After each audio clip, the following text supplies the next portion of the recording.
ராதகிருஷ்ணா சகீஸ். இன்றைய தினம் மகா பக்தராஜ் திரிலோச்சன் தாஸ் அவர்களுடைய சரித்திரத்தை பார்க்க இருக்கிறோம். இவர் ஞானதேவருடைய சிஷ்யர். இவர் விஷ்ணு சம்பிரதாயத்தில் இருக்கிற ஞானதேவருடைய ஸ்வயம் சித்த புருஷர் அல்லவா அவர் ஞானேஸ்வர் மகாராஜ். அவருடைய சிஷ்யர் இவர். நாமதேவர், திரிலோச்சன் மகாராஜ் இவர்கள் எல்லாரும் சமகாலத்தவர்கள். இவருடைய ஜென்மம் மகாராஷ்டிரால ஷோலாப்பூர். அதுக்கு சமீபத்துல ஒரு பார்சின்னு ஒரு கிராமம் இருக்கு.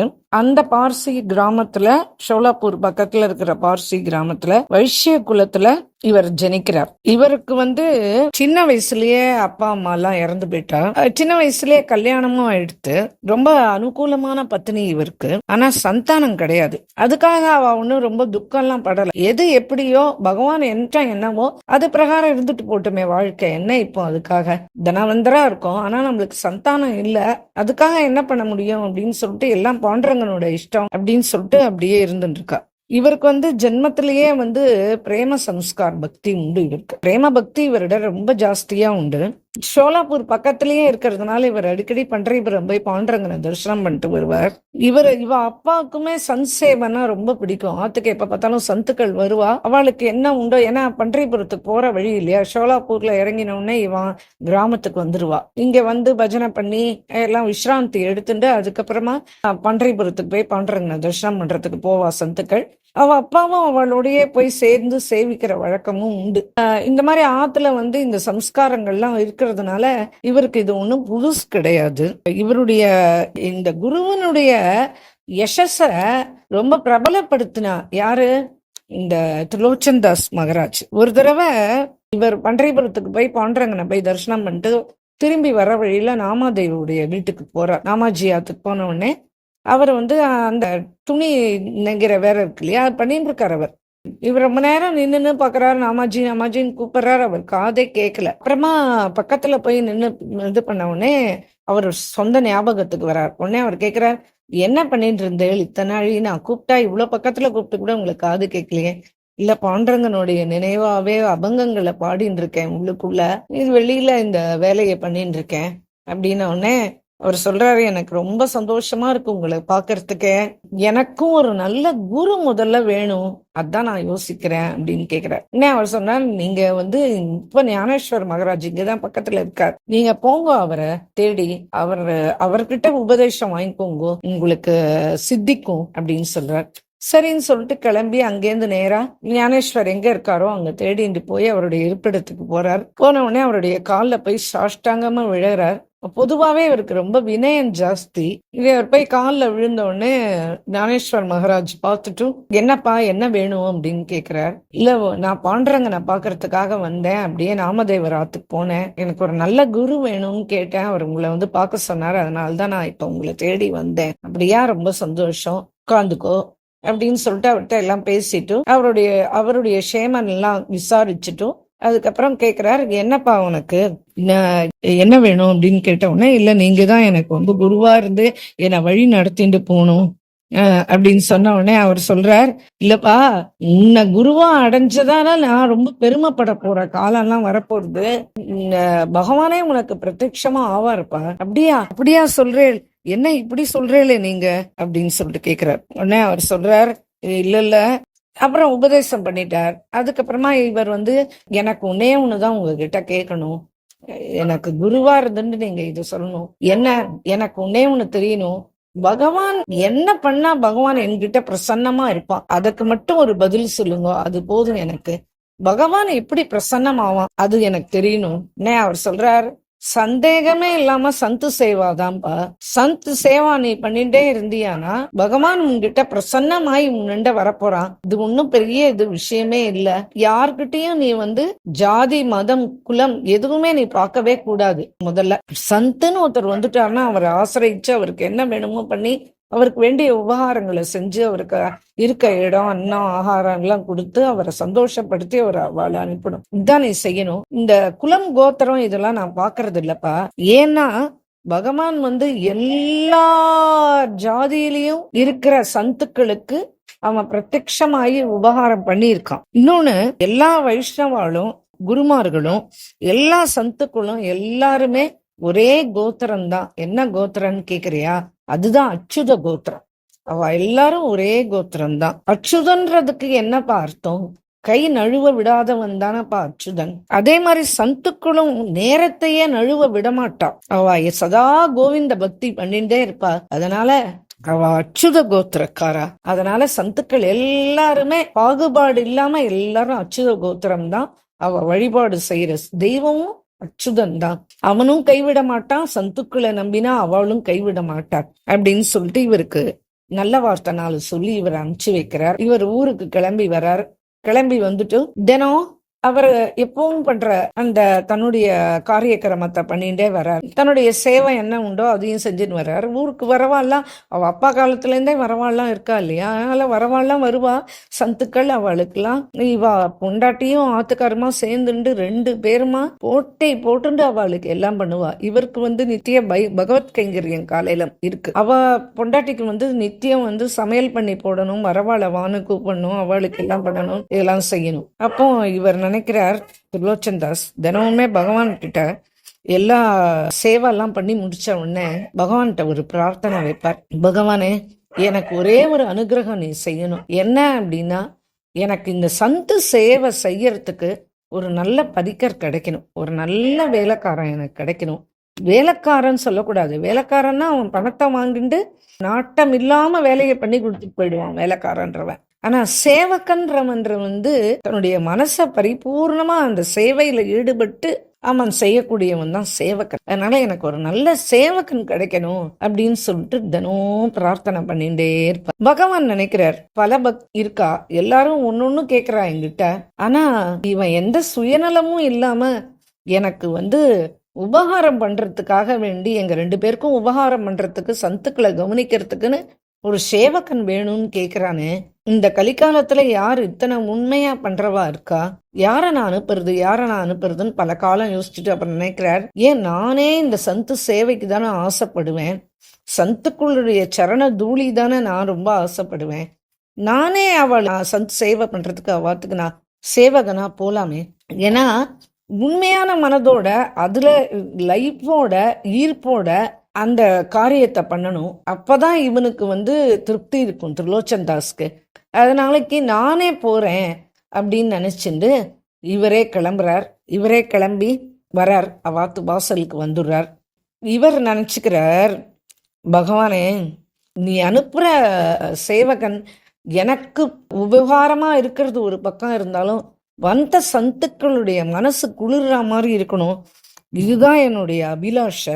பாண்டவ கீதால கிருபாச்சாரியார் சொல்லியிருப்ப, மஜ்ஜன்மனா அவர் அலமித்தம் மதுகைட்டபாரேஹே மத் பிரார்த்தனீய மத் அனுகிரக ஏஷ ஏவ த்வத் பிருத்ய பிருத்ய பரிகாரக பிருத்ய பிருத்ய பிருத்யஸ்ய பிருத்ய இதிமாம் ஸ்மரலோகநாதா த்வத் பிருத்ய பிருத்ய பரிச்சாரக பிருத்ய பிருத்ய பிருத்யஸ்ய பிருத்ய இதிமாம் ஸ்மரலோகநாதா அப்படின்னு சொல்லிட்டு, என்ன தாசர்களுக்கும் தாசனுக்கும் தாசனா என்னுடைய அபிலாஷ அப்படி இருக்கணும்ன்றதுதான். இங்க வரவா எல்லாமே பகவத் தாசர்கள் தான். இந்த தாசர்களுக்கு தாசனா நான் இருக்கணும் தான் நினைக்கிறேன். அதனால கோவிந்தா, நீ எனக்கு அனுகிரகம் பண்ணணும் அப்படின்னு சொல்லிட்டு கேட்கிறார். சரி, அதுக்கு என்ன, நம்மளே போவோம்ட்டு பகவான் நேரா கிளம்பி அவாத்து வாசல்ல நிக்கிறான். யாருப்பா இங்க, யாரோ சேவகா வேணும்னு சொல்லிட்டு கேட்டேலே, யாருக்கு வேணும் அப்படின்னு சொல்லிட்டு குரல் கொடுக்குறான். உடனே அவ பொண்டாட்டி சொல்றா, இது பாருங்க வெளியில ஒரு பையன் நிக்கிறான், என்னன்னு போய் கேளுங்க. உடனே இவர் நேரா கிளம்பி போய், என்னப்பா என்ன, உள்ள வாப்பா முதல்ல அப்படின்னு உள்ள உட்காந்துக்கோ, தண்ணி கொடுமா, அவளுக்கு தீர்த்தம் கொடுக்குற. அதுக்கப்புறம் இதெல்லாம் பார்த்த உடனே பகவான் ரொம்ப குளிர்ந்து போயிடறான் அவருடைய வினயத்தை பார்த்து. அப்புறம் இங்க வாப்பா, உன்னுடைய பேர் என்ன அப்படின்னு கேக்குற. என்னுடைய பேர் அந்தர்யாமி. என்னது புதுசா இருக்கேன், அந்தர்யாமி என்ன பேரு, அது தெரியலையே, எங்க அப்பா அம்மா எனக்கு வச்ச பேர் அந்தர்யாமி. யார் உங்க அப்பா அம்மா, அதை பத்தி எல்லாம் ஏன் கேக்குறேன், எனக்கு அப்பாவும் கிடையாது அம்மாவும் கிடையாது, அப்புறம் யார் வச்சா இந்த பேர், எல்லாரும் வச்ச பேர் இதுதான். சரி, நீ என்ன பேசுறன்றது எனக்கு புரியல, இருந்தாலும் மேற்கொண்டு நம்ம ஆக வேண்டிய காரியத்தை பார்ப்போம். சரி, இப்ப சொல்லு, எந்த ஊர்ல இருந்து வர? எல்லா ஊரும் நம்ம ஊரு தான், எந்த ஊர்ல வேலை கிடைக்கிறதோ அங்க வேலை செய்வேன், எல்லா ஊரும் என் ஊரு தான். சரி, இருக்கட்டும். அடுத்தது என்ன எதிர்பார்க்கிறப்பா, நீங்க முதல்ல என்ன எதிர்பார்க்கறேன்னு கேட்கறத விட நீங்க என்ன வேலை எனக்கு கொடுக்க போறீங்க அது சொல்லுங்க. அதுவா சொல்றேன். அதாவது நாங்க 2 பேர் தான் இந்த வீட்டுல இருக்கோம். எங்களுக்கு காலையில எழுந்தா எங்களுக்கு பகவானுக்கு சேவை பண்ணணும், வீட்டு காரியத்தை கவனிக்கணும், இதுக்கே சரியா போயிடுறது. சந்துக்களுக்கும் இவ தான் சமைச்சு கொடுத்துட்டு இருக்கா. சந்துக்களுக்கு வேண்டியதெல்லாம் இவ பண்ணுவா. இருந்தாலும் எனக்கு அவ்வளவு திருப்தியா இல்லை. ஏன்னா அவ கிளம்புற வரைக்கும் அவ கூட இருந்து கவனிக்கிற மாதிரி ஒரு குழந்தை இருந்தாதான் நல்லா இருக்கும்னு நான் நினைக்கிறேன். ரொம்ப சந்தோஷமா இருக்கு. அவளை சந்துக்கள் வந்தா அவளை உட்கார வைக்கணும், அவளுக்கு வெந்நீர் போட்டு தரணும், அவள் குளிக்கணும், குளிச்சாடா அவள் துணியை துவச்சி காய போடணும், அதுக்கப்புறம் அவளுக்கு என்ன ஆகாரமோ அந்த ஆகாரத்தை பண்ணி கொடுக்கணும், அவளுக்கு எப்படி அவளுக்கு பொழுது போகணுமோ அப்படி அவளோட சேர்ந்துக்கணும். இப்படி அவ கிளம்புற வரைக்கும் அவளுக்கு என்ன வேணுமோ எல்லாம் அவ வாயை திறந்து இது வேணும் அது வேணும் கேட்கக்கூடாது. அவளுக்கு என்ன வேணுமோ எல்லாம் நம்ம பண்ணி கொடுக்கணும். அவ மனசுக்குள்ளிருந்து இங்கேருந்து கிளம்பணும். எனக்கு பணம் காசு செலவாகிறத பத்தி கவலையே இல்லை. நான் எவ்வளவு வேணாலும் செலவு பண்ணேன். ஆனா சந்துக்கள் மன திருப்தியோட நான் பாத்துல இருந்து கிளம்பணும், அதுதான் என்னோட ஆசை. அதனால இததான் நீ நிறைவேற்றி வைக்கணும். இதுக்கு நீ உனக்கு என்ன நான் பணம் கொடுக்கணும் மாசம் மாசம் அத சொல்லு. பணம் காசு எல்லாம் எனக்கு எதுக்கு? அதெல்லாம் எனக்கு வேண்டாமா? பணம் காசு இல்லாம நீ வேலை செய்வியா? ஆமா, எனக்கு யார் இருக்கா? நான் ஒரு ஆள் தான். அதனால எனக்கு எதுவுமே வேண்டாம், பணம் காசே வேண்டாம். ஆனா எனக்கு நன்னா வயிறு நிறைய சாப்பாடு போடணும். இதுதான் ஒரு பெரிய இது. உங்களுடைய மனைவி தான் சமைக்கணும். உங்க மனைவி சமைச்சு அவாதான் போடணும். இதுல எந்த காம்ப்ரமைஸும் கிடையாது. இந்த ஆகாரம் நான் இவ்வளவு சாப்பிட்றேனேன்னு அங்கலாய்க்க கூடாது. இவ்வளவு வேலை இருக்க அவ்வளவு வேலை. என்னைக்கு தினம் நீங்க ஏதாவது என்னை பத்தி பேசினீங்களா அன்னைக்கு நான் உங்களை விட்டு கிளம்பி போயிடுவேன். அது எனக்கு நன்னா தெரியும்.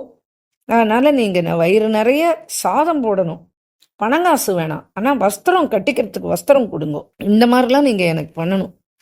ஆனா நீங்க நடுவுல ஏதாவது என் மனசு சஞ்சலப்படுற மாதிரி நீங்க என்னால முடியலையே அப்படின்னு நீங்க ஏதாவது அங்கலாய்ச்சுட்டேன்னா அது எனக்கு தெரிஞ்சு போயிடும். நான் உங்களை விட்டு அந்த க்ஷணமே கிளம்பிடுவேன். இதுதான் எனக்கும் உங்களுக்கும் இருக்கிற ஷரத். சரியா அப்படின்னு கேக்குறாரு. அதுக்கு என்னப்பா சரி, நான் எங்க தங்கிக்கணும்? இதோ இந்த வீடு ஃபுல்லாவே உன்னோட தான், நீ எங்க வேணா தங்கிக்கலாம். சந்துக்களுக்குன்னு சொல்லிட்டு இந்த இடம் வச்சிருக்கேன். இதுக்கு பக்கத்துலயே உனக்கு ஒரு பெரிய ரூமும் இருக்கு. நீ அவளுக்கு என்ன வேணுமோ எல்லாம் பார்த்து கவனிச்சு எல்லாம் பண்ணணும், சந்தோஷமா பண்ணணும். சரி, சாப்பாடு வேணும், அது எப்படி வேணும்ன்றத பத்தி நீங்க கேட்கவே இல்லையே. சொல்லுப்பா, அது கேட்க மறந்துட்டேன். எல்லாருக்கும் கொடுக்குற மாதிரி தானே, ரோட்டி தால் தானே? அந்த மாதிரிலாம் ஒத்துக்க முடியாது.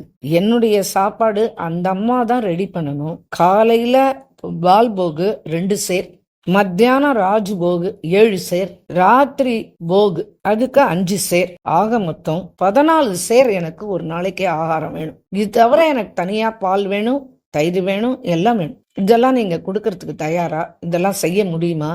அப்புறம் என்னால மாவு பிசைய முடியல, எனக்கு அப்படி கஷ்டம் இப்படி கஷ்டம் புலம்ப கூடாது. கண்டிப்பா என்னுடைய சாப்பாட்டு விஷயத்துல நான் ரொம்ப கரெக்டா இருக்கணும் அப்படின்னு சொன்ன உடனே அவ பொண்டாட்டி அப்படியே வாய் மேல கைய வச்சுட்டா. என்னடா ஒரு நாளைக்கு 2, 7, 9, 5, 14 சேரா?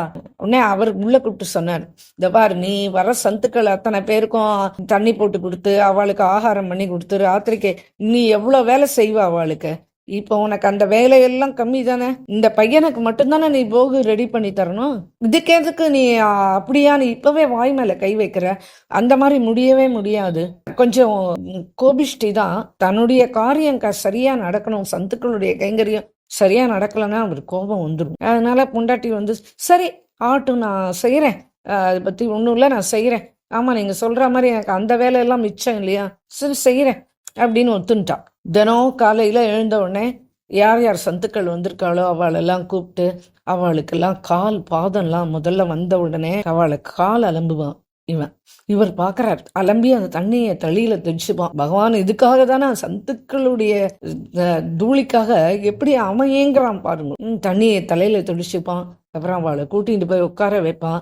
அவளுக்கு சாய் ரெடி பண்ணி எடுத்துன்னு வந்து கொடுப்பான். அதுக்கப்புறம் அவளுக்கு வெந்நீர் போட்டு கொடுப்பான். அப்புறம் அவள் குளிச்சுட்டு வந்த உடனே அவளுக்கு வஸ்திரங்கள் என்ன வஸ்திரம் வேணுமோ பார்த்து எடுத்துக்கோங்கன்னு சொல்லிட்டு அந்த பெரிய கடை மாதிரி ஒரு கடை அந்த வீட்டுக்குள்ளேயே அதை திறந்து இதில் என்ன வஸ்திரம் வேணுமோ எடுத்துக்கோங்க அப்படிமா.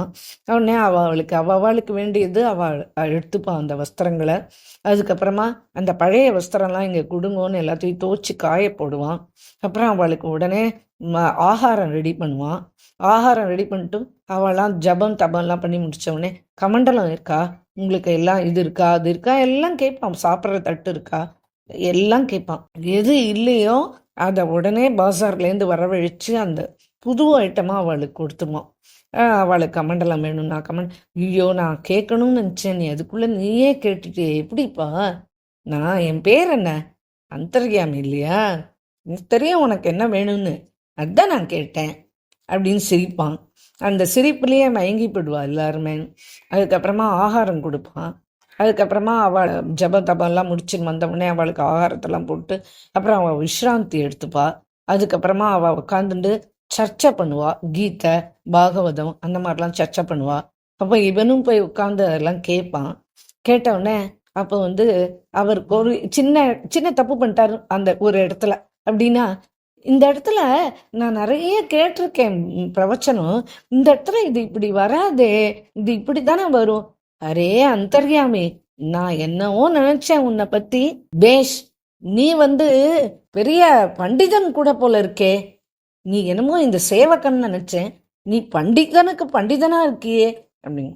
அதெல்லாம் ஒன்றும் இல்லை, ஏதோ கேட்டதுதான், அதை அப்படியே சொன்னேன். அந்த இடம் அப்படித்தானே வரும் அப்படின்னு. ஆமாமாப்பா, நீ சொல்றதுதான் சரி அப்படின்ற. இப்படியே நான் எல்லாத்தையும் கேட்டு ரசிச்சு அதோட சந்தோஷப்பட்டு அவ பஜனை பண்ணா, இவன் ஆடிண்டு பாடிண்டு இவன் குதிச்சுண்டு அவளோட சேர்ந்து இவனும் நாம கோஷம் போட்டுண்டு ரொம்ப அற்புதமா அவன் எடுத்துன்னு போற விதத்தை பார்த்து திருலோச்சன்தாஸ் அப்படியே பகவானுக்கு அப்படி ஒரு நன்றி சொல்வார். இப்படி ஒரு சேவக்கனை கொடுத்தியே, ஏன்னா நான் இப்படி நினைச்சே பார்க்கலையே, இவ்வளோ அழகா எல்லா கைங்கரியமும் பண்றான், எனக்கு ரொம்ப சந்தோஷமா இருக்கு இவனை பார்த்து பார்த்து அப்படின்னு சொல்லிட்டு ரொம்ப ரொம்ப சந்தோஷப்படுவார். ஒரு நாளைக்கு என்ன ஆகுது, இந்த அம்மாக்கா காலையில் எழுந்து ரொட்டி மாவு தானே பிசையணும்.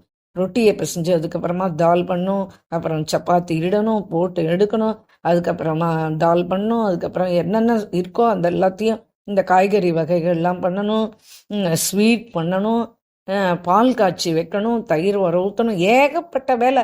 காலையில் பண்ணி முடிச்சு இப்படி திரும்புறதுக்குள்ளே மத்தியானம் 7 சேருக்கு ரெடி பண்ணணும். மத்தியானம் எல்லாம் பண்ணி முடிச்சு எல்லாம் திரும்புறதுக்குள்ளே சாயங்காலத்துக்கு 5 சேருக்கு ரெடி பண்ணணும். இதே மாதிரி பண்ணி பண்ணி அந்த அம்மா ஓஞ்சி போயிட்டா. ஆத்துக்காரட்ட எப்போவாவது அங்கலாயிடுச்சுப்பா, என்னால் முடியலங்க, எனக்கு ரொம்ப முடியல, அவ்வளோதான், இதுக்கு மேலே நீ எதுவும் பேசாத, நம்மளுக்கு அந்தர்யாமி வேணும், அதனால நீ எதுவும் பேசாத, உனக்கு வேலை கம்மி தான், இப்போ முன்னைக்கு இப்போ அப்படின்னு அவர் எழுந்து போயிடுவார். துண்டை எடுத்து தலையில போட்டு அவர் கிளம்பி போயிடுவார். உடனே இந்த அம்மாவுக்கு முடியல, அதுக்குள்ள அவன் வருவான். வந்தவுடனே உட்கார வச்சு போடணும் இல்லையா, எல்லாத்தையும் பரிமாறுவா. எல்லாத்தையும் பரிமாறி எல்லாம் பண்ணி அப்புறமா எல்லாத்தையும் சுத்தம் பண்ணிட்டு வந்த இடம்லாம் அதுக்கப்புறம் போய் படுத்துப்பான். அவனுக்கும் காலையிலேருந்து ராத்திரி வரைக்கும் டைம் சரியா இருக்கும். ராத்திரி ஆன உடனே திரும்பி அவளுக்கெல்லாம் ஆகாரம் கொடுத்தோடனே அவள்லாம் படுத்துக்கிறதுக்கு போனவுடனே அவளுக்கெல்லாம் பாத சேவை பண்ணுவான். எவ்வளவு தூரத்துலேருந்து நடந்து வர பன்றைபுரம் போகணும்னு உங்களுக்கு காலை பிடிச்சு விடுறேன்னு காலெல்லாம் பிடிச்சு விடுவான். அவளுக்கு சுட சுட பால் எடுத்துன்னு போய் கொடுப்பான். அவளுக்கு இந்த சேவை அவன் பண்றத பார்த்தவொடனே அவளுக்கு அவன் கை வச்சவனே ஷாக் அடிச்ச மாதிரி இருக்கும். உடனே அவ உடம்பெல்லாம் குளிர்ந்து போயிடும். அந்தர்யாமி, நீ இவ்வளோ எங்களுக்கெல்லாம் சேவகம் பண்றியே, எப்படி நீ இந்த மாதிரி பண்ற? நான் தானே அந்தர்யாமி தானே, உனக்கு எது பண்ணா பிடிக்கும்னு எனக்கு தெரியும்ல, அதனாலதான் பண்ணேன் அப்படின்னு சிரிப்பான். உடனே அவ ரொம்ப குளிர்ந்து போயிடுவா. இப்படி அவ 2 நாள் 3 நாள் இருப்பா. அப்புறம் அவ கிளம்பி போயிடுவா. அடுத்த பேட்ச் வருவா, அவளையும் இப்படியே கவனிப்பான். இதே மாதிரியே அவன் பண்ணிட்டே இருக்கான். ஆச்சு இப்படி அவன் கைங்கரியம் பண்ணி பண்ணி பண்ணி பண்ணி பண்ணி ஒரு 13 மாசங்கள் ஆயிடுச்சு. இந்த அம்மா ரொம்ப முடியவே இல்லை அந்த அம்மாவால. அந்த அம்மா என்ன பண்றா, ஒரு நாளைக்கு காரியத்தெல்லாம் ரொம்ப ஃபாஸ்டா முடிச்சுட்டு பக்கத்தாத்துக்கு போய் என்ன பண்றா, பக்கத்தாத்துல இருக்கிறவா கிட்ட போய், என்ன நீ காணோம், எவ்வளவு நாள் ஆச்சு உன்னை பார்த்து, ஏன் நீ வரவே இல்லை, ஏம்மா நீ இப்படி மெலிஞ்சு போயிட்ட கேட்க வேணாமா? அதாவது வம்பு வம்பு வேணும்னா அப்படிலாம் பேசுனா தானே அவ வந்து அவாத்து விஷயத்த சொல்லுவா. சே, உன்னோட கண்ணெல்லாம் உள்ள போயிடுத்து, உன்னை பார்க்கவே பாவமா இருக்கு, உன்னை வெளியிலயே நான் பார்க்கலையே, ஏம்மா என்ன ஆச்சு உனக்கு? அதை ஏன் கேட்குற? ஆஹா, அதெல்லாம் ஒன்றும் இல்லை. சொன்னா வேலையை விட்டு போயிடுவான். அப்புறம் வீட்டில் மகாபாரதம் தான் நடக்கும், தெரியும் அவளுக்கு. அதனால அந்த ஷரத்து போயிடுத்துன்னா என்ன பண்றது? அப்புறம் அவன் கிளம்பி போயிடுவானே. அதனால திரும்பி அப்படியே மென்னு முழுங்குறா. அவ சொல்றா, இல்லம்மா நீ யார்கிட்டையும் நான் சொல்ல மாட்டேன், நீ சொல்லு, உன்னை பார்த்தாலே பரிதாபமா இருக்கு, உட்காரு, நான் உன் காலெல்லாம் பிடிச்சு விடுறேன் அப்படின்னு அவளுக்கு இதம்மா எல்லாம் பண்ணவுடனே அவ வந்து, அதெல்லாம் ஒன்றும் இல்லை, இந்த மாதிரி வேலைக்கு பையன் இல்லையேன்னு ரொம்ப கஷ்டப்பட்டோம், இப்போ அந்தர்யாமின்னு எங்களுக்கு ஒரு வேலைக்கு ஒரு பையன் கிடைச்சிருக்கான், ஆனா அவன் எல்லா வேலையும் நன்னா தான் பண்றான், ஆனா அவனுக்கு எல்லா ஆகாரமும் நான் தான் ரெடி பண்ணி. ஏன் அவன் சத்துக்களுக்கு பண்றதுலயே அப்படியே அவன் சாப்பிட வேண்டியது தானே, நீ என்ன அவனுக்கு பண்ணி கொடுக்கணும்? இல்ல இல்ல, அந்த மாதிரிதான் ஷரத்து முதல்லயே எங்க 2 பேருக்குள்ள. அதனால வேண்டி நான் தான் பண்ணி கொடுக்கணும், நான் தான் பரிமாறணும்னு சொல்லியிருக்கான். அப்படின்னா என்ன என்ன பண்ணுவ? இந்த மாதிரி ஒன்றும் இல்லை, கேளுங்க, காலையில பால் போகு அது 2 சேர், அப்புறம் மத்தியானம் 7 சேர், அதுக்கப்புறம் ராத்திரி போகு 5 சேர், ஒரு நாளைக்கு 14 சேர் சாப்பிடுவான். இதோடையா பால் பால் இருக்கா அப்படின்னு கேட்பான். இருக்குண்ணா. லாவ், கொண்டா கொண்டா கொண்டா கொண்டான்னு பாலா குடிப்பான், தயிரா குடிப்பான், எதெல்லாம் இருக்கோ, பழமா இருக்குன்னா சாப்பிட்டுருவான். ஒரு பழம் 2 பழம் இல்ல, சேரா சாப்பிட்டுருவான். எதை பார்த்தாலும் கொண்டா கொண்டா கொண்டான்னு சாப்பிட்டுட்டே இருப்பான். நான் எங்க போவேன்? என்னால எப்படி முடியும்? நீங்களே சொல்லுங்க, எனக்கு எவ்வளவு கஷ்டம் இதனால அப்படின்னு அழுவா. ஐயோ நீ அழாத, பகவான் இருக்கான் உனக்கு, எல்லாம் சரியாயிடும், கவலைப்படாத. ஐயோ நீங்க யார்கிட்டயா சொல்லிட போறேன். நானா? சே, நான் ஏன் யார்கிட்ட போய் சொல்றேன்? நான் யாருக்கிட்டையும் சொல்ல மாட்டேன், நீ பத்திரமா வீட்டுக்கு போயிட்டு வா அப்படிங்க. இங்க வந்து பார்த்தா அந்தர்யாமி இல்ல, ஆத்துல எங்கேயும் தேடினாலும் இல்ல. உடனே அவளுக்கு பகீர்னு வைத்த, ஐயோ ஆத்துக்கார் இப்ப நம்மள வைக்க போறாரே, நம்ம என்ன பண்ணுவோம்டா, நம்ம என்ன செய்யறதுன்னு தெரியலையே அப்படின்னு அங்க இங்க ஓடுறா.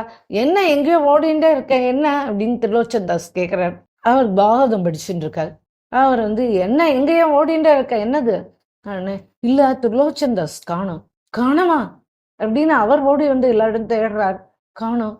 உடனே தலையில கைய வச்சுன்னு உட்கார்ந்துன்றார். இன்னைக்கு அது சரி, ஒருவேளை அவன் எங்கேயாவது கடைக்கு போயிருக்கானா, நான் போய் பார்க்கறேன் அப்படின்னு சொல்லிட்டு அந்தர்யாமி அந்தர்யாமி அந்தர்யாமி அந்தர்யாமின்னு அப்படியே பைத்தியம் பிடிச்சா மாதிரி தலையில கைய வச்சு கதறிண்டு ஒரு வீடா போய் கேட்கிறார், ஒரு சந்தா போய் பார்க்கிறார், மார்க்கெட் பூரா தேடுறார், ஊர் பூரா தேடுறார். ஆச்சு ராத்திரி 9 மணிக்கு வந்தார் ஆத்துக்கு. திரும்பி வந்து அப்ப சொல்றார், ஏம்மா நான் உன்னை கேட்குறேன், நீ பதில் சொல்லு, இன்னைக்கு சீக்கிரமா வேலையை முடிச்சுட்டு எங்க போன? நானா? பக்கத்தாத்து விமலா ரொம்ப நாளா கூப்பிட்டு இருந்தா, அதனால அவட்ட போயிட்டு அவ்வளவுதான். நீ அங்க போய் புலம்பினியா? அதனால்தான் அவன் என்னை விட்டு போயிட்டான். ஏன் இப்படி செஞ்ச? உன்னை யார் இப்படி செய்ய சொன்னது? இன்னைக்கு பார்த்தியா நீ செஞ்சதனுடைய விளைவு? அவன் கிளம்பி போயிட்டான். அவன் தான் சொன்னானே, என்னுடைய ஆகாரத்துல கொஞ்சம் சலிச்சுனாலும் நான் கிளம்பி போயிடுவேன்னு. ஆச்சு, இன்னைக்கு 13 மாசம் ஆயிடுத்து அவன் என்னை விட்டு கிளம்பி போயிட்டான். இப்போ உனக்கு திருப்தியா? இனிமே நீ தான் சந்து சேவா பூரா பண்ணி ஆகணும். இந்த அந்தர்யாமி என்னை விட்டு போனது, அந்தர்யாமி இங்க இருந்து சந்து சேவை பண்ண விதம், பகவானே அப்படி ஒத்துண்டு பகவானே கிட்ட நான் சங்கல்பிச்சுன்றதுக்கு பகவான் இப்படி ஒரு ஆள் அனுப்பிச்சு என்னை இப்படி திருப்தி குளிர பண்ணாரேன்னு நான் நினைச்சேனே. இது 13 மாசம்தான் நிலைக்குமா? இப்படி என்னை விட்டு போயிட்டாரே அந்தர்யாமி. ஆமா அந்தர்யாமி இல்லையா, அதனாலதான் அவன் போயிட்டான். இப்பதான் தெரியறது அவன் சாக்ஷாத் பகவான்னு. நீ பக்கத்தாத்துக்கு போனது பேசின அடுத்த க்ஷணம் அவன் இங்கேருந்து கிளம்பி போயிட்டானேம்மா. இனிமே நான் அந்தர்யாமி இல்லாம எப்படி இருப்பேன்? அந்தர்யாமி அந்தர்யாமி அந்தர்யாமி அந்தர்யாமி அந்தர்யாமின்னு கதர்ன்னு கதறார். கண்ணால ஜலம் வழியறது, தலையில அடிச்சுக்கிறார், அழறார். அண்ணா ஆகாரம் எடுத்துக்கல, குளிக்கல, தண்ணி கூட குடிக்காம விட்டுட்டார். இப்படி இன்னொன்னே பகவானுக்கு 3 நாள் ஆயிடுத்து.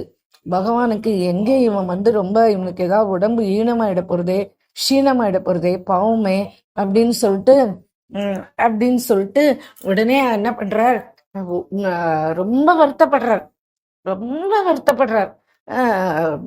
பகவானுக்கே ரொம்ப வருத்தமாயிடுச்சு. பகவான் சொல்றார், அப்பா அப்பா என்னை விட்டு நீ உனக்கு போறதுக்கு எப்படிப்பா மனசு வந்தது? நான் என்ன செஞ்சேன்னு சொல்லிட்டு நீ என்னை விட்டு போயிட்ட. நான் என் பொண்டாட்டி பண்ணது தப்புதான், என்னை மன்னிச்சுக்கோ அப்படின்னு கதறார். உடனே பகவான் சொல்றார், அசரீரியா வர்றார் வானத்துல. சொல்றார், திரிலோச்சன் தாஸ், நீ எனக்கு ரொம்ப மனசுக்கு ரொம்ப பிடிச்ச பக்தர்கள்லயே நீ ரொம்ப பிடிச்சவன் எனக்கு. ஆனா நான் ஷரத்தை மீறியாச்சு, இதுக்கு மேல நான் உங்க வீட்டுல இருக்க முடியாது, அதனால நான் கிளம்பி வந்துட்டேன். இதுக்கு மேல ஒண்ணுமே பண்ண முடியாதுப்பா. ஆகையினால நீ மனசு வருத்தப்படாம இருப்பா, நீ கவலைப்படாத அப்படின்னு சொல்றார். இல்ல, நீங்க இல்லாம என்னால தண்ணி கூட இந்த வீட்டுல குடிக்க முடியாது, எனக்கு எதுவுமே வேண்டாம், எனக்கு உங்களுடைய பாத இதுதான் வேணும் அப்படின்னு அப்படியே கதறார். சொல், சரி அப்படின்னா நான் வேணா திரும்பி வரட்டுமா அப்படின்னு கேட்குறார். அவருக்கு மனசு கேட்கல பகவானுக்கு. உடனே ரொம்ப கதறி அழறார் திரிலோச்சன் தாஸ். அவர் சொல்றார், பகவான் நீ என் வீட்டில் வந்தவாளுடைய காலெல்லாம் அலம்பி அவளுக்கு நீ இந்த மாதிரிலாம் கைங்கரியம் பண்ணியிருக்க அப்படின்னா நான் திரும்பி இல்லை நீ எனக்காக நீ வேலை செய்ய நான் சொல்லுவேனா? சொல்ல முடியுமா? ஆனால் 13 மாதம் நீ என் கூடயே இருந்து பழகிட்டு இப்போ நீ இல்லாமல் இருக்கணும்னா இப்படியும் என்னால் இருக்க முடியாது, அப்படியும் என்னால் இருக்க முடியாது. அப்போ நான் இருக்கிறதே இனிமே வாழ முடியாது. ஏன்னா பகவானான நீ எங்காத்துல கைங்கரியம் பண்றேன்னா அதை என் மனசு ஒத்துக்காது. ஆனா நீ அந்தர்யாமியோட 13 மாசம் நான் வாழ்ந்துட்டு இன்னைக்கு அந்தர்யாமி இல்லைன்னா அதையும் என் மனசு ஒத்துக்காது. அப்ப நான் என்ன பண்ணணும் எனக்கு ஒண்ணுமே புரியலையே. நான் என்ன செய்வேன், நான் ஒரு பைத்தியக்காரனா ஆயிட்டேன் அப்படின்னு சொல்லிட்டு அப்படியே கதறி கதறி அழறார். அவருக்கு ஒன்றுமே பிடிக்கல. அதுக்கப்புறமா அவர் பொண்டாட்டியும் அவருக்கு அதை ஃபேஸ் பண்ண முடியல. அவளும் அழறா. அவ சொல்றா, என் மேலேயும் எந்த தப்பும் இல்லை, எனக்கு என்னவோ நான் தெரியாம நான் உன்னையும் ஒன்றும் சொல்லலம்மா.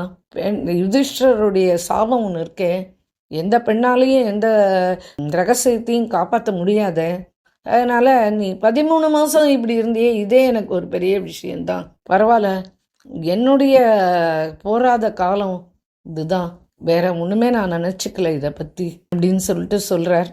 பகவானுக்கும் இவருடைய அழுகையும் இவருடைய பிரிவும் இவரை விட்டு பிரிஞ்சதும் அவருக்கு ரொம்ப மனசு வருத்தமா இருக்கு.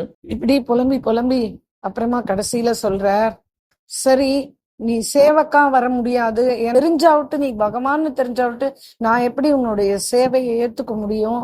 அது நியாயமும் இல்லை, அது எனக்கு மகா அபராதம் ஆக்சுவலா. அதனால எனக்கு அதுவும் வேண்டாம். ஆனா என் மனசுல நீ சுவாமியா இருக்கலாம் இல்லையா? என் மனசுல நீ சுவாமியா இருக்கலாம் இல்லையா? என் மனசுல நீ சுவாமியா குடிக்கொள்ள அந்தர்யாமி, எனக்கு சுவாமியா வந்துடு. கதறி கதறி அழறாரு. அவருக்கு எதுவுமே ரசிக்கல. பகவான் சொல்றார், நான் பக்தாளை விட்டு அரசனம் பிரிய மாட்டேன், அதுக்காக நீ வருத்தப்படாத, நான் சொல்றத கேளு, நான் திரும்பி உங்க ஆத்துக்கே வரேன், உனக்கு நான் கைங்கரியம், சந்துக்களுக்கு தானே கைங்கரியம், நானே கொடுத்து வச்சிருந்தாதான் எனக்கு அது கிடைக்கும், அதனால நான் உங்க ஆத்துக்கு வரேன். ஆனா முன்ன மாதிரி உன் கொண்டாட்டி எனக்கு சமைச்சு போட வேண்டாம், எனக்கு அவ்வளோ சேரும் எனக்கு வேண்டாம், எதுவுமே வேண்டாம், எனக்கு என்ன வேணுமோ நான் பண்ணி சாப்பிட்டுக்கிறேன், நான் வரட்டுமா? நீ அழாத திரிலோச்சன்ஜி, நீ அழாத அப்படின்ட்டு பகவான் அவ்வளவு மனசுல ஒரு இரக்கத்தோட அப்படி பேசின உடனே திரிலோச்சன்ஜி சொல்றாரு, இல்ல நான் உன்னுடைய 13 மாசம் நீ என்னோட இருந்த இல்லையா, இந்த ஸ்மரணையிலேயே நான் என்னுடைய காலத்தை கழிப்பேன். ஆனா உன்னுடைய விரகம் தான், அதை யாருமே எனக்கு ஈக்குவல் பண்ண முடியாது. அத प्रभु पांडुरंग ने करी चाकरी, मन के अंतर्यामी, प्रभु पांडुरंग ने करी चाकरी, मन के अंतर्यामी, मैं तो केवल प्रभु चरण चागी, और नमामि नमामि नमामि, और नमामि नमामि नमामि, प्रभु पांडुरंग ने करी चाकरी मन को अंतर्यामी அப்படின்னு சொல்லிட்டு உன்னுடைய சரணத்தையே தான் நான் என்னுடைய இருதயத்துல வச்சுக்க விரும்புறேன். வேற ஒண்ணும் வேண்டாம். எனக்கு உன்னுடைய நமஸ்காரம், நமஸ்காரம், என்னுடைய நமஸ்காரம் உனக்கு நமஸ்காரம், நமாமி நமாமி நமாமி அப்படின்னு பாடி முடிச்சிடுறார். பகவானும் அந்தர்த்தியானம் ஆயிடுறார். இவரும் இதே நினைவுகள்லயே, அதாவது பகவான் இப்ப என்ன தனத்தை இவருக்கு கொடுத்தார் அப்படின்னு சொன்னா ரோதனம் தான். இந்த மாதிரி அவருடைய நின்று இருந்தானே அந்தர்யாமி, இப்படி பண்ணானே அப்படின்னு சொல்லிட்டு அந்த நினைவுகள், அந்த 13 மாச நினைவுகள், பகவானோட இருந்த ஒரு நாளையும் அப்படியே நினைச்சு பாக்குறான். 1வது நாள், 2வது நாள், அப்படி 13 மாசத்தினுடைய நினைவுகளையும் அசை போட்டுண்டே அழுதுண்டே தான். வேற என்ன பண்ண முடியும்? ஒரு நல்ல நாட்கள் அது. இந்த 13 மாசம்ன்றது வாழ்க்கையில ஒரு பெரிய கொடுப்பனையான நாட்கள். அதனால அதையே நினைச்சு நினைச்சு நினைச்சு அந்த ருதனம் அப்படின்ற தனத்தை தான் அவனுக்கு கொடுத்தார் பகவான். அதையே நினைச்சு அழுது அழுது அழுது அழுது தன்னுடைய காலக்ஷேபம். அவருடைய மனைவியினுடைய மனசுலயும் பகவான் வாசம் பண்றான். எத்தனை நாள் சமைச்சு போட்டா இல்லையா இந்த 13 மாச காலம், அவளுடைய மனசுலயும் வாசம் பண்ணிட்டு 2 பேரும் சேர்ந்து பிரபுவை நினைச்சு நினைச்சு அழுதுண்டு இப்படியே அவ கைங்கரியம் பண்ணிட்டு பாகவதம் படிச்சுட்டு இப்படியே நாட்களை கடத்தி கடைசியில பகவானுடைய நிறைய நாள் வாழ்றார். வாழ்ந்துட்டு அதுக்கப்புறமா தியானம் ஆயிடுறா. 2 பேருமே ஆயிடுறா. இவருடைய ஷபத்துக்கள்ல ரொம்ப 4 முக்கியமான ஷபத் குரு கிரந்த் சாஹிப்ல இருக்கு. குருநானக் யாரு அப்படின்னு சொல்லிட்டு கேட்டானா, சாட்சாத் ஜனக மகாராஜா அவனுடைய மறு அவதாரம் தான் குருநானக். குரு கிரந்த் சாஹிப்ல வச்சு இன்னைக்கும் எல்லா குருத்வாராலையும் அந்த குரு கிரந்த் சாஹிப்பை வச்சு, அந்த குரு கிரந்த் சாஹிப் தான் அவளுக்கு தெய்வம். அவ வேற ஒன்னும் தனியா தெய்வம்னு அதுவும் வச்சுக்கல. இந்த குரு கிரந்த் சாஹிப்பே தான், அந்த குரு கிரந்த் சாஹிப்பே தான் அவளுக்கு தெய்வம். அதுல என்ன இருக்கு அப்படின்னு சொன்னா, நாமதேவருடைய அபங்கங்கள் 100கணக்குல இருக்கு. திரிலோச்சன் தாஸ்தியோடது இந்த 4 ஷபத்துக்கள் இருக்கு. இந்த குரு கிரந்த் சாஹிப் தான் எல்லா கோயிலையும் வச்சு இது பண்றா. ஆனா அதுல இருக்கிற சாரம் ஃபுல்லா பாகவதம் ராமாயணத்தோட சாரம் தான். பாகவதம் ராமாயணத்தோடைய சாரம் தான் அதுல இருக்கு. இதுல தாஸ்துடைய சபத்துல ரொம்ப முக்கியமான பங்கி மாயா மோகுமணி ஆகலாலா பிராணி ஜரா மரண பகு விசிறி கையா. இது ஒரு முக்கியமான பங்கி அவருடைய சபத்துல. இன்னொன்னு பாடுற அது அந்தர் மலி நிர்மல நை கீனா பாகர் பேகு உதாசி ஹிருதய கமல கட்டி பிரம்மன சீனா காஹே பயா சந்நியாசி. அப்புறம் 3வது பங்கி இது ரொம்ப ஃபேமஸ் ஆனது. நாராயணன் இந்தசி காஹு பூலி கவாரி துக்குருத்து சுக்குருத்து தாரோ கர்மரி. துக்குருத்து சுக்குருத்து தாரோ கர்மரி அப்படின்னு சொல்லிட்டு அது ஒருன்னு. இன்னொன்னு 4வது சபத் ஹரிபாயி கோவிந்து நாம மத்து விசிரே அண்டு காலே ஜெயலக்ஷ்மி சிமிரே. அது கொஞ்சம் பெரிய பாட்டு. அதுல என்ன வருதுன்னா, அந்திம் காலத்துல பகவானையே தான் ஸ்மரிக்கணும். அதுக்கு முதல்லேருந்தே அதுக்காக நம்ம பிரயத்தனப்பட்டுட்டே இருக்கணும். தினமும் பகவானை ஸ்மரிச்சு ஸ்மரிச்சு பாகவதம் படிச்சு படிச்சு அப்படியே பகவானுடைய சிந்தனையிலேயே நம்ம இருக்கணும். ஒரு வேளை அந்திம காலத்துல தனோடைய நம்ம இவ்வளோ தனம் வச்சிருக்கோமே, இதெல்லாத்தையும் விட்டுட்டு போறோமே, இதெல்லாம் அவன் என்ன பண்ணுவா அப்படின்னு அந்த ஸ்மரணையில அப்படியே பிராணன் போச்சு அப்படின்னா, அவன் ஒரு பாம்புனுடைய யோனி, சர்ப யோனியில தான் அவன் போய் பறக்கணும். காம வாசனை நிறைய இருந்து அவன் ஒருவேளை ஸ்திரீகளையே பஜனம் பண்ணிட்டு இருந்தான்னா அவன் வேசியோட யோனியில தான் போய் பறக்கணும்.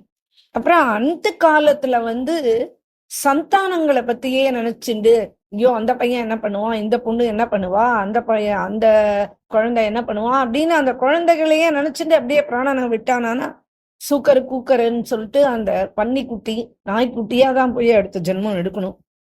அதுக்கப்புறமா அந்திம காலத்துல புத்த ஐயோ நம்ம வீடு வாசல் எல்லாத்தையும் இவ்வளவுலாம் சேர்த்து வச்சு இப்படி எல்லாம் வச்சிருந்து தோட்டம் தரவு எல்லாத்தையும் நம்ம இப்படி விட்டுட்டு போறோமே அப்படின்னு நினைச்சுட்டு அந்த க்ஷணம் அவனுடைய பிராணம் போயிடுத்து அப்படின்னா அவனுக்கு ஜென்ம ஜென்மாக்கும் பிரேத யோனியில கடந்து விழ வேண்டியதுதான். அந்த காலத்துல என்ன இருக்கணும்னா நாராயணனுடைய சிமிரே தான் இருக்கணும். அவருடைய ஞாபகம், அவருடைய சிந்தனை தான் நமக்கு இருக்கணும். அதனால வேண்டி அந்த காலத்துல நம்மளுக்கு பகவானுடைய ஸ்மரணை தான் இருக்கணும் அப்படின்னு சொல்லிட்டு அந்த ஒரு பாட்டு, ஹரிபாயி கோவிந்து நாமும் மத்து பிசிரே அப்படின்னு சொல்லிட்டு அது ஒரு பாட்டு. இப்படி இந்த இதெல்லாம் குரு கிரந்த் வாணியில குரு கிரந்த் சாஹிப்ல திருலோச்சன் தாசனுடைய சபத்துக்கள்லாம் இருக்கு.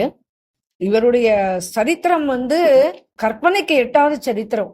ஏன்னா பகவானே சந்து ரூபத்துல இவருக்கு ஏகநாத் மகாராஜுக்கு ஒரு கண்டியா கிருஷ்ணனா பண்ணலையா ஒரு 12 வருஷம். அந்த மாதிரி இவருக்கு 13 மாதங்கள் இவருக்காக இவருடைய இல்லத்துல இருந்து சேவகனா இவருக்கு பணிபுரிஞ்சு, அதுக்கப்புறம் இவருடைய விரகம், பகவானின் விரகத்தை இவர் தாழாம இவர் அழுதத பார்த்து பகவானே திரும்பி நான் வரட்டுமான்னு கேட்டு, அந்த காருண்யத்தை தான் நம்ம நினைச்சுக்கணும். அந்த பகவானுடைய காருண்யத்தை தான் நினைச்சுக்கணும். நம்ம ஒன்னும் அவன் நம்மளுக்கு கொடுக்குற மாதிரி இன்னும் பெருசா நம்ம அவனுக்கு எதுவும் பண்ண முடியாது, பண்ணல.